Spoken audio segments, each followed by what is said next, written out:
Kabrigada 10 pulis na sangkot sa iligal na operasyon dyan sa Taguig City, sinampahan na ng patong-patong na reklamo.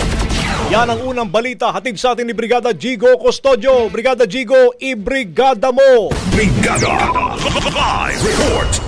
Naghain ng mga kasong kriminal ang National Capital Region Police Office laban sa 10 pulis na sangkot sa isang ilegal na operasyon sa Taguig City.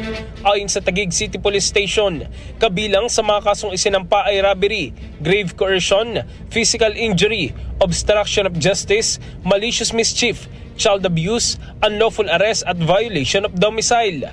Ang mga kasong ito ay isinampa batay sa kanya-kanyang ginampan ng papel ng bawat pulis na naturang iligal na operasyon.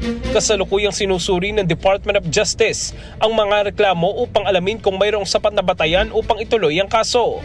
Tiniyak naman ng NCRPO na malakas ang ebidensyang kanilang isinumite upang tiyaking mapapanagot ang mga sangkot. Bukod sa mga kasong kriminal, ang mga pulis na sangkot ay agad inalis sa kanilang pwesto at sasailalim sa isang administratibong investigasyon upang tukuyin ang kanilang pananagutan alinsunod sa due process. Kung mapapatunayan lumabag sila sa mga panuntunan ng PNP, maaari silang tanggalin sa serbisyo, ibaba ang ranggo o masuspende depende sa antas ng kanilang pagkakasangkot. Sa gitna ng investigasyon, tiniyak ng NCRPO na pantay at makatarungan ang proseso at bibigyan ng pagkakataon ang lahat ng panig na ipagtanggol ang kanilang sarili alinsunod sa batas at prinsipyo ng hustisya.